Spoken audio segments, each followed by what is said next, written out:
Hi and welcome. I'm Tyler for TK24 Sports. Now on today's show, we're live for the first time ever. I'm using the M1 Mac, and the reason why I'm not using my camera, my Sony, is because Sony has decided it no longer wants to support the Apple product itself. So, if you have a Sony camera and you're looking to buy an Apple M1 or an Apple that's M in anything, there's silicone. Don't bother. It's not going to work. They're not going to support it. So anyway, we're here to talk about football. We're here to talk about Leeds versus Arsenal, the warm-up. We're here to also talk about what the situation is. And so if I'm looking a bit dodgy where my eyes are, I do apologize. So I'll try and be as best as I possibly can. And again, if you're new to this live stream, yes, it's the first ever one. My shows are normally pre-recorded and uploaded. So if you want to catch a couple of things there, you can. But let's go. Arsenal versus Leeds, Leeds versus Arsenal at Ellen Road. There's not too many games today to actually watch. So football's going to be a bit drab because we had the afternoon kickoffs. Now we have to wait all the way until 5:30 today just to see Leeds versus Arsenal. Now, I don't know if they're going to broadcast a 3 o'clock kickoff, which I had it here because so many games got called off. I mean, at a ridiculous fashion, a lot of games have been called off. So if you look today, just for today, there's Aston Villa versus Burnley, which is 3 o'clock, but that's not going to be live because of the restrictions going on, and hopefully they'll get around that very quickly because we're going to get onto the COVID situation and how that's going to impact the Premier League going forward. And I think there could be another suspension coming up for a couple of weeks until they can sort out this mess. Because, of course, you're going to need the passport now to get into the games going forward. So that could be a tough one. Anyway, as I was saying, you got Leeds versus Arsenal at Ellen Road at 5:30. That game is on Sky Sports. And then going on to tomorrow, you still do have the Newcastle versus Man City. Then you've got Wolves versus Chelsea, Spurs versus Liverpool. Those games are still on as it stands now. But so many games have been called off. So that's one thing we can get into in a moment. But let's talk about Leeds versus Arsenal. What does this mean for both teams? Who's going to benefit the most from a win? And it's obvious, isn't it? It's going to be Arsenal. If Arsenal win this one, that takes them up to 32 points, which is massive. Then that's only, 5 points away from Chelsea. Yes, they played the game more, but those 5 points are really, really vital. Then that gives them a breathing space away from West Ham, who still have to play. United will then have to play 2 extra games. Spurs will have to play another 4 games. If you can hear all this noise, that's because my kids are here. My missus has gone out. So this could be uninterrupted at any given time. I've got parcels coming. But at some point, I just had to press live. I just had to do it. I had to take the guts and go with it. So, Leeds versus Arsenal. What does this mean? Leeds are in 16th place on 16 points. Arsenal are in 4th place. God, I can't believe I'm actually saying that. They're in 4th place on 29 points. Mikel Arteta is proving people wrong. Slowly but surely. I'm not saying straight away. Slowly but surely, Mikel Arteta has found his team, shall we say. His team from what he has. Now, bear in mind, he hasn't built his full team yet. Nowhere near. Nowhere near has he built his full team. He's built his back line. But bear in mind, of course, Tierney and Gabriel were there before, but he's brought in Ben White, Tomiyasu, and also Ramsdale. He has, this is really embarrassing. Yes, darling. I can't talk right now. 6 and 9-year-olds. 6 and 9. This is so embarrassing to even do the live stream. No one's tuned in yet, so it's okay. So, yes, where was I? Tierney was there, Gabriel was there, and then he's only brought in Ben White, Tomiyasu, and Ramsdale. But those 3 additions have proven to be absolutely a godsend to this football club. It really and truly has. When you looked at when Tierney and Gabriel were there, they looked okay. It wasn't great. Tierney's always injured, as we know. Nuno Tavares. Sorry, I bet you guys are screaming at me saying amateur. Nuno Tavares. So he brought in 4 guys in the backline alone. 4 guys in the backline alone who has made a difference. Yes, Nuno does do some crazy stuff when he's playing, but we've seen when Tierney's been out, he has come in and he has done a stellar job to deputise. We still need another right back to be safe. Yes, we still got Callum Chambers there. Ben White can play there as well. At worst case scenario, Tavares can play there. But I still think we need a recognised right back to challenge Tomiyasu and get his game up to the next level. Midfield, of course, we brought in Odegaard. Brought him back. We had him on loan last season, but now he's starting to do the business this season, scoring in a few games, which is good. But we still need more. And now, if you guys are again tuning in and you've never seen my shows, to prove I broke all this Aubameyang news, and I knew Arsenal were going to do what they're going to do, and they were going to send. They're trying to sell him actively. Now he's trying to move. Look back at my videos. Look at the time date, the stamp date on it, and what I was saying. I already said Edu and Arteta have already been working behind the scenes. Long before the story came out, of trying to move Aubameyang on. He's not in the squad.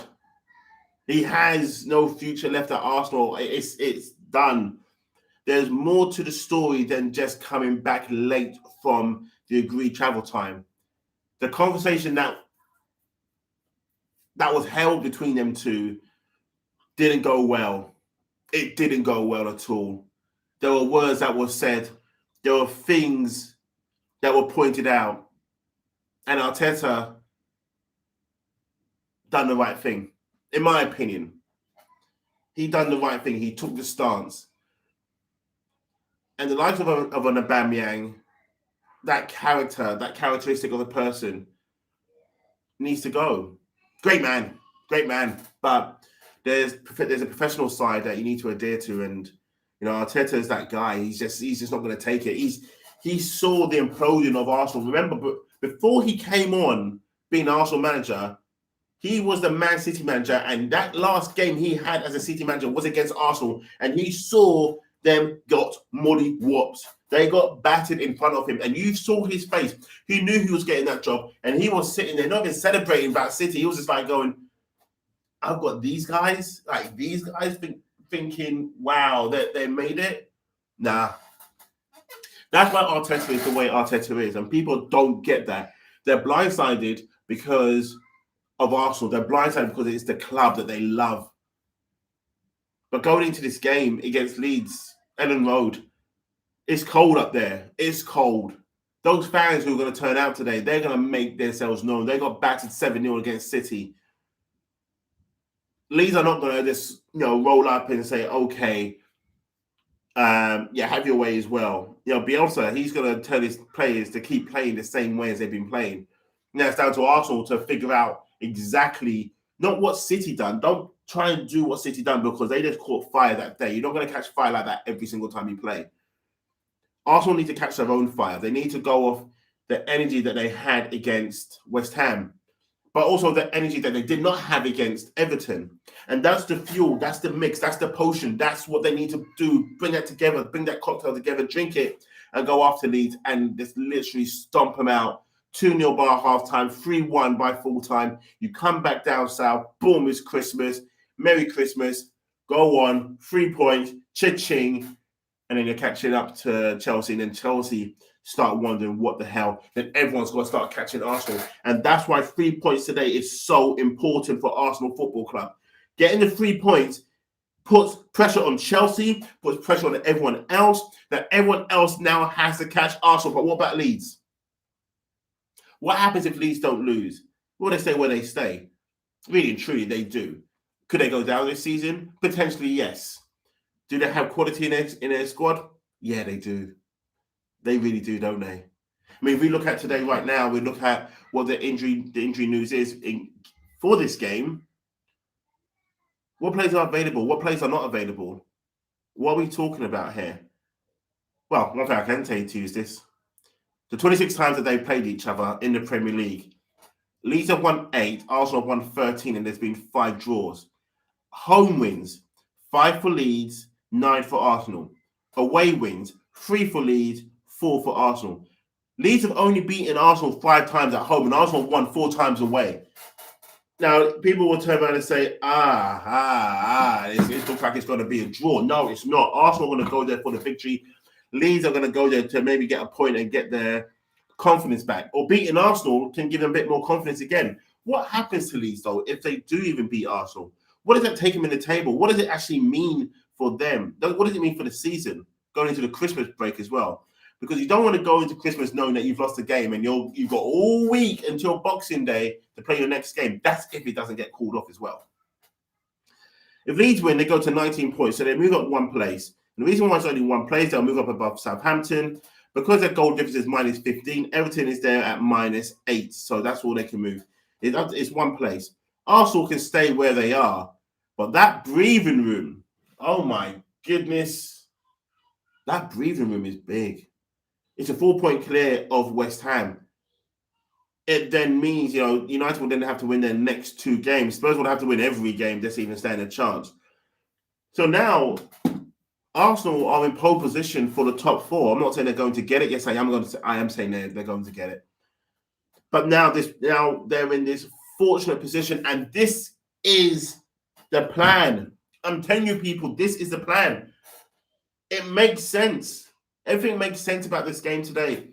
3 points today, beat Leeds, go into Christmas break.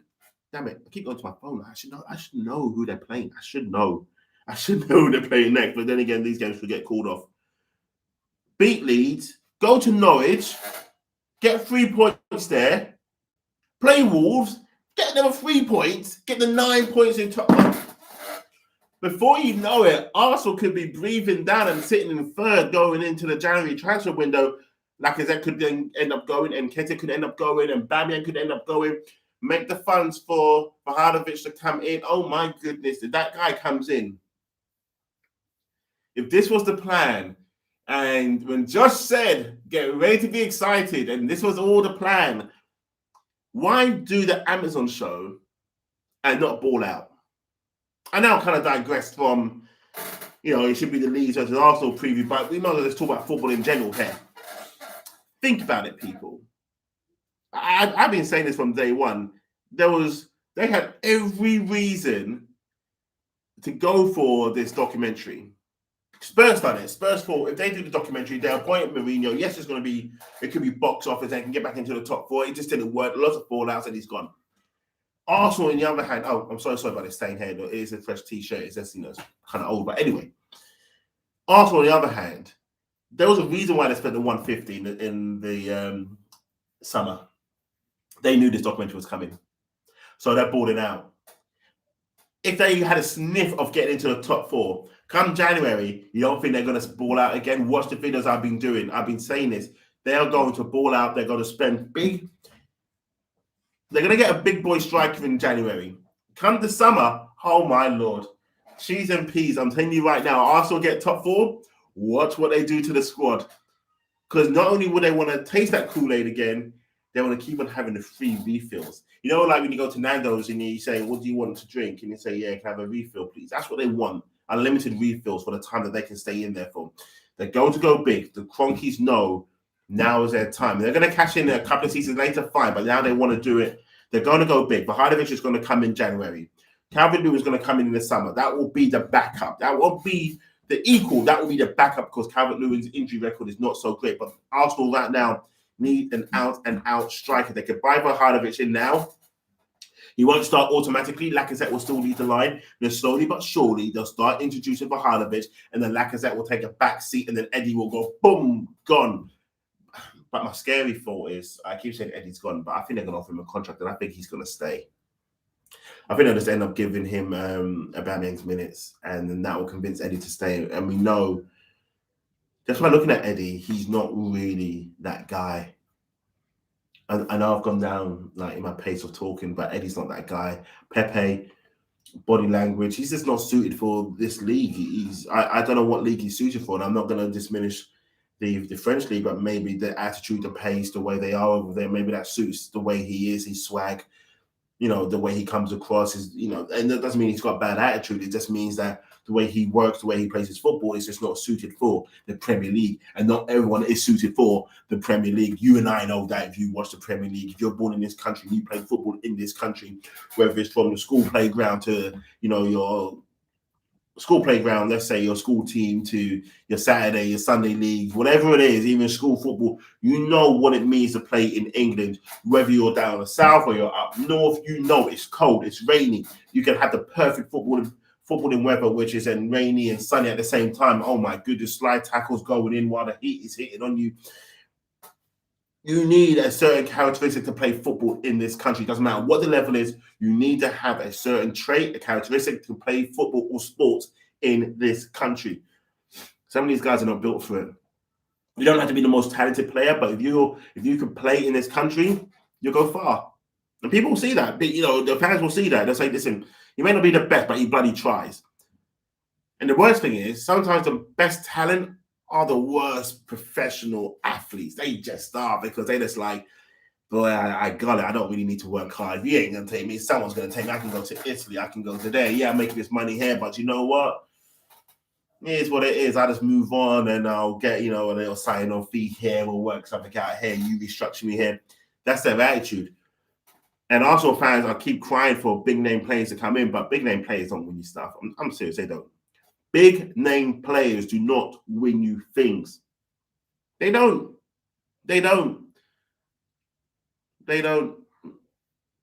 It's the players who don't know about win you things. Because those players who want to prove and then become that player where you keep talking about, yo, that guy came from nothing. Now look at him. Look at people crying out for Martinelli. I never heard of Martinelli before he came in. No one did. And now Arsenal are crying out, give Martinelli more minutes. Not a big name player, but he's not. Like that stature, you know what I'm talking about there. So ask for big name players, ask for players who are going to be honest, who can handle the weather in this country and come and play for Arsenal Football Club and be exactly what we need you to be, is an athlete. Yeah? Okay, do your stuff. So I guess. Yeah, go for it. So where were we? Yeah. Arsenal are just in pole position right now. And I know this live stream is all over the place. I haven't prepped for it, and that's quite obvious. But the reason why I'm doing my live stream today, actually, I'm going to cut this one just there and we'll get back to the football. You know, I had fear of doing a live stream. Not because I couldn't talk or anything like that. It was just, live. No one's going to tune in. But not many people actually watch my videos, even though my content is good. But not many people are tuning in no matter what I advertise it on Twitter or post it out, Instagram, you name it, I do my thing. And no one really tunes in. So my fear was, okay, I'm going to do this, and like I'm doing now, and no one's tuning in, no one's watching, which is fine. But at some point, it's going to kick off. Pretty much like Arsenal. I'm betting on myself. Mikel Arteta is betting on himself. And no matter what, we'll keep doing what we're doing. And sooner or later, it will fall in line and everything will just kick off. So anyway, back to the football. Which way is this game going to go today? Which way are we going to see either 3 points, 1 point, or no? Now I'm going for the 3 points. I'm going for Arsenal actually taking all 3 points, coming back from Ellen Road with a massive win and another win and another for things for fans to go crazy and look and say, yes, is this Arteta in? Is it Arteta out? I mean, that stuff is just crazy. Some people, I can see where it started from, and I know where it started from. And yet those people will never be happy. And those people talk about, the good old days. Let me tell you this. I've been supporting Arsenal for a long time. I'm 41 years old. A long time. And when people rave about Arsene Wenger, yeah, he done some great stuff. When he came into Arsenal, I was like, whoa, what's this football? This is beautiful. This is at the beginning of Arsene Wenger's reign. Remember this, he spent, 22, 23 years at the club and he only won 3 league titles. Is that success? I'm breaking it down. I'm being serious. The guy was a good man. He wasn't a good manager. He wasn't a good football manager. He really and truly wasn't. He was a good man. He played some good football. He had some good backroom staff.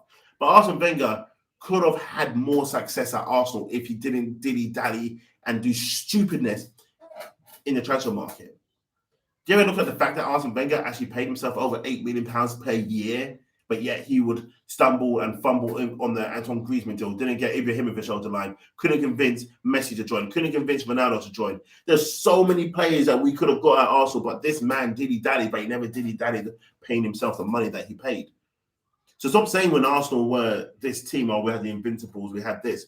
We were in sporadic time, 3 league titles in 20 plus years. That's rubbish. So yet you're blaming Arteta for 2 seasons and a half and 1 trophy, and you want this man gone. But you was happy towards the end. People say, yeah, towards the end time, like we were saying, Wenger, you got to go now, you got to go now. 3 titles in the 10 years is still dreadful. But it's true, and it is. Don't we want to say anything? Oh, because we've got some FA Cups, you know what I mean? A Champions League final. 1 Champions League final in 20 plus years of competing in it, or just going there for the bread. I don't know. Again, like I said, it's all over the place. The next live show, which will be tomorrow, will be more scripted. I promise you that. So if you're going to tune in, please tune in tomorrow. It'll be a much scripted show for sure. But I'm still saying Arsenal's going to win this one 3-1 today. Moving on to the COVID one, I think we'll touch on that more tomorrow. I know it's in a time, so I haven't really touched on it. But this is really going to mess up the Premier League fixtures. It's going to mess up the Champions League fixtures. It's going to mess up the Carabao and the FA Cup fixtures. But they still have to be played. All these games, there's going to be most an extension again going into the Premier League. The Premier League most will end up finishing June, mid-July. By the time you spread all the games out and everyone, needs to get their money, needs to get paid. We're talking about organizations here. We're not talking about the athletes. The athletes will still get paid no matter what. But transfers this year is going to go crazy. Trying to get someone to move from club to club with all the COVID things going on, that's going to halt a load of things. So you can't be even. I'm saying that Arsenal going to get a striker. It's going to be tough. It's going to be bloody tough. Now, how are you going to move Aubameyang on? Because if you can't even turn up on time for Arsenal's training, how's he going to turn up on time to sign some damn contracts? That ain't shade. That's just the truth. The fact that they're saying that Aubameyang can't even train now with the club until after the AFCON, that tells you him, Pepe, they might as well go together. They can go as a double package. But anyway, thank you for tuning in today. I hope you made it to this part. And, honestly, just watch my content. My content is actually good. Tomorrow's live stream will be much better, I promise you. But I had to get over this fear of doing a live stream. I had to get over the fear of taking the plunge and then being the best that I can be, being the best up there with everyone else and then overtaking everyone else. So tomorrow's live stream is just going to be off the chain. If you watch my content, you watch how I deliver stuff, you'll know exactly what I'm talking about. And then you start subscribing, you start liking, and you start pushing me out there much more. And you start rocking with me like you're rocking with everyone else. And that's all I'm asking for. Just rock with me. My eyes are all over the place. I know my camera centered there, but I'm used to just looking down there and doing it. Guys, thank you so much if you just tuned in. Just one person who's tuned in. Thank you so much. Have a great day. I'm Ty Knight for TK24 Sports.